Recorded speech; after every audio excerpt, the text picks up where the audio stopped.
So things are getting more and more intense.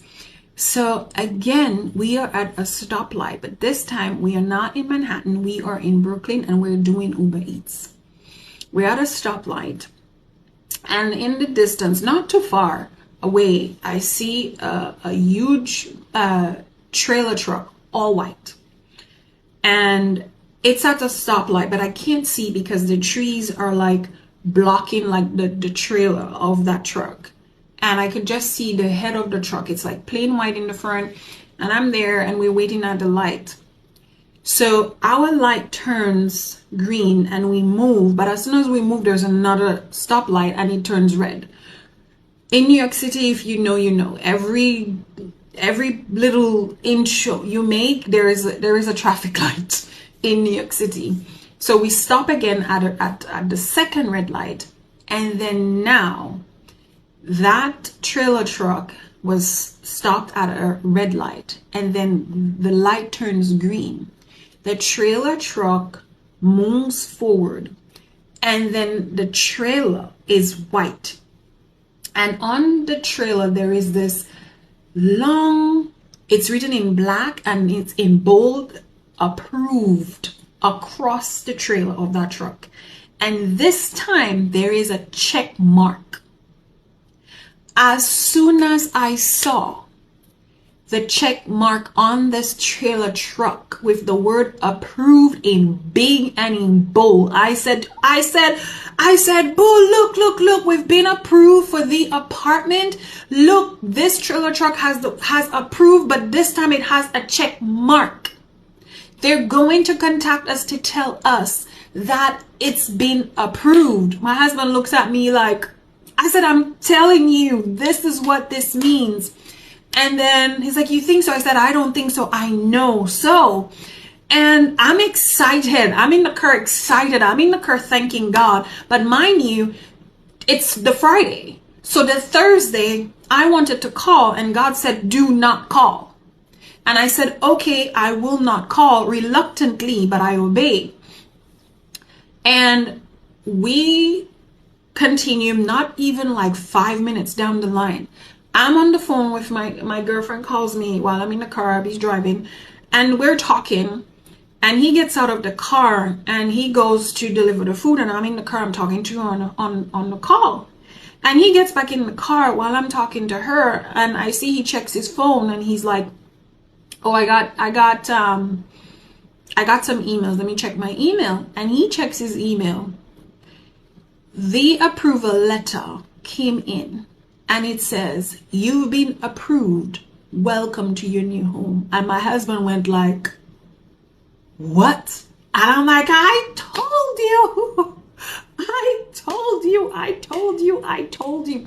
We were so excited. I was in the car just screaming and thanking God. And I'm like, God, you thank you, Lord. And just thanking God, because we were like, okay, we don't have this, we don't have that. And but God was giving us the signs and giving us peace and saying, I am in the midst of this.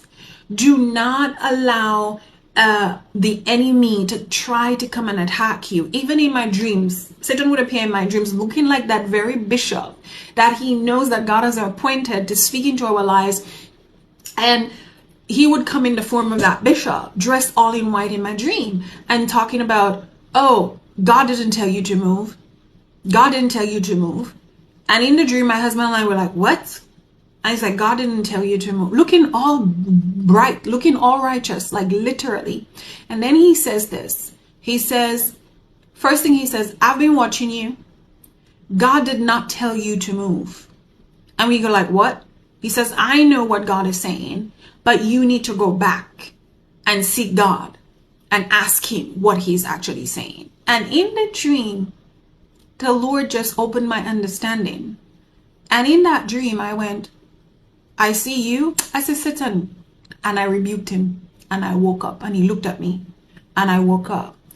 And then I was like, God, you did tell me. If it's not you telling me to make this move, the enemy would have no reason to try to fight. So this is really you telling us to move. So he's trying to bring the doubt. Because he's seen like the fear did not stop us from taking action.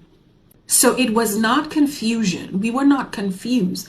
But for me, it was fear. For my husband, it was, okay, how we're going to do it. And even for me, it was like, how are we going to do it? It's like logic, right? So he was trying to use logic to try to cripple us. He was trying to use fear to cripple us. And that's why fear is one of his greatest tactics, and also logic, because logic cannot understand the spiritual things of God. If you are putting your logic, your opinions into what God is telling you to do, you are going to miss God. So we are excited. My friend is on the phone and she's like, girl, what? And I'm like, yeah. So we're like, okay, God, we're excited. And now the Lord is saying, we have to start telling our family, meaning my husband's mom, my in-laws, right? So we're like, oof, I'm terrified, because I'm like, man, her only son is in New York City and now he's moving away from her. I'm like, Lord, you have to make the way. I'm like, God, I'm like, her only son. And I'm like, her daughter-in-law is moving.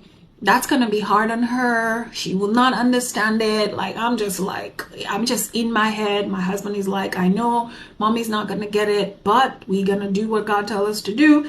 So we're praying and just asking God, and I'm praying and I'm just asking God to help us to help us to tell them at the right time, the appointed time. And at the same time, we didn't say anything to our church members, nothing. We were literally keeping it on the low because of what I was sensing. We did not want negativity or doubt to creep in or give the enemy any kind of upper hand to get in to our minds to mess with us. So that's for somebody out there. When God is telling you to do something, do not allow the negativity to come in. You have to shut the door to negativity. You have to shut the door to the naysayers. You have to shut the door to people's opinions, because people's opinions will cause a delay or will cause you to abort what God is saying. They will not understand what God is saying to you, because God didn't give them the assignment. He gave you the assignment. God didn't speak to them. He spoke to you. So that's for somebody out there. Stay tuned for the next part.